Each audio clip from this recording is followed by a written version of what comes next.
What up, people and folks, kings and queens, what's good? It's your boy, the Shy White Guy here, doing the vlog thing. Today is February 6th. It is the Monday after the Super Bowl. Yesterday was the Super Bowl. New England Patriots versus the Atlantic Falcons. And all I gotta say is, the great American underdog prevails once again.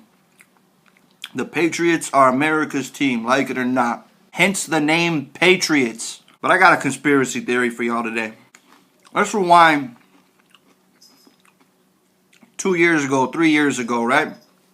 We had the Seattle Seahawks and the New England Patriots in the Super Bowl. Seattle Seahawks at the time had a running back, or maybe a halfback, Marshawn Lynch, right?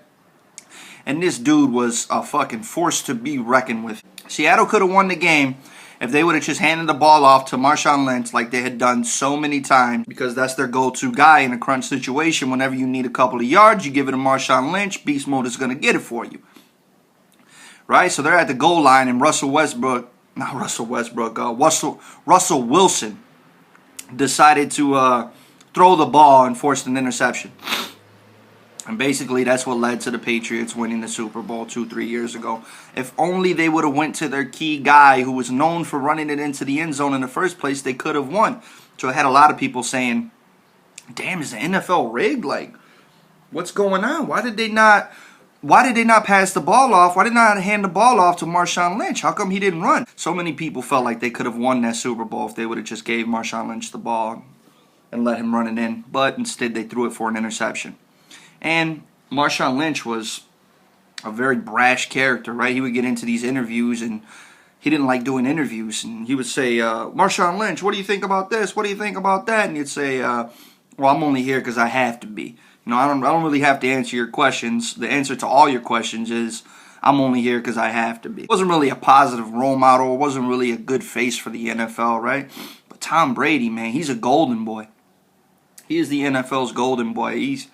He has the face, he has the character, he has the personality, he has everything that it takes to be their golden boy, to be their little poster child. 2-3 years ago, people were saying, maybe the NFL's rigged, and they let Tom Brady win because they want him to be the poster child for the Super Bowl. They want him to be the NFL's golden boy and not some dude who comes from, like, Oakland.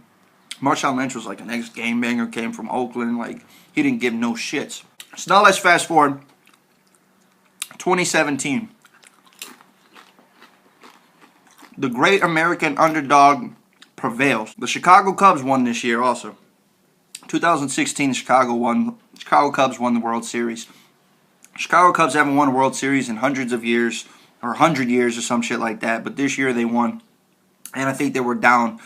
They were down in the World Series 3-1 games, right? So all the other team had to do was win one game, and they would have been knocked out. But the Cubs climbed all the way back from being down, right, 3-1, and climbed all the way back to win it. And they won the World Series.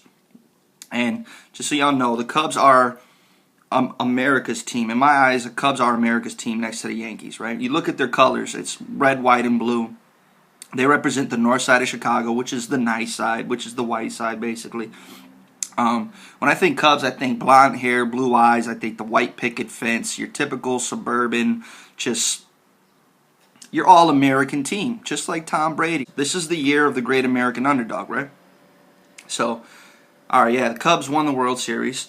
Donald Trump represents America perfectly, too. Blonde hair, blue eyes, tall, boisterous, arrogant, greedy, all things that America is known for being. So he represents America perfectly, just like the Cubs represent America perfectly. And just like the Cubs, they also had him for sure destined to lose, right? They said, oh, ABC, CNN, Fox, they had us convinced that he was going to lose, right? Pretty much to the point where a lot of people felt like they didn't even need to show up and vote for Hillary because it's a shoo-in, right? Of course Hillary's going to win. This racist can't win. This guy can't win. Sure enough, the great American underdog prevailed, just like the Cubs, right? Now here we are with the Super Bowl. At halftime, Atlanta's winning 21-3. Let's look at the Atlanta Falcons team. They're from Atlanta. I'd say the team's probably 90% black. To me, it looked like 90% of the team was black, right? Atlanta is known for being one of the blackest cities in the South, right? So pretty much they represent the minority. They represent black people in the Super Bowl. The Patriots represent the All-American team. It's the Patriots, red, white, and blue. It's Tom Brady, who's a known Trump supporter. The Patriots are down. It's 21-3 halftime. Tom Brady's got his head in his hand, and he's praying, and he can't believe that they're losing. Sure enough, everything just turns around right after the half.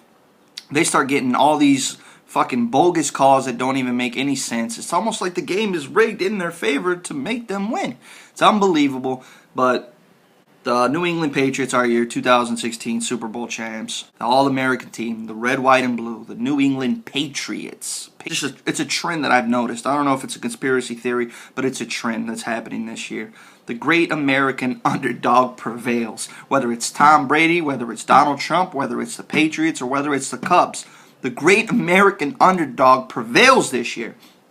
And another thing that I found funny, Tom Brady was suspended for 4 games for the whole Deflategate thing, right? Supposedly he deflated some balls and it made it easier for, I don't know, his receivers to catch the balls, or maybe it makes it easier for him to throw it. But I guess the league has a certain weight that they're supposed to be inflated to. He was actually suspended for 4 games out of the season, and they still ended up winning the Super Bowl.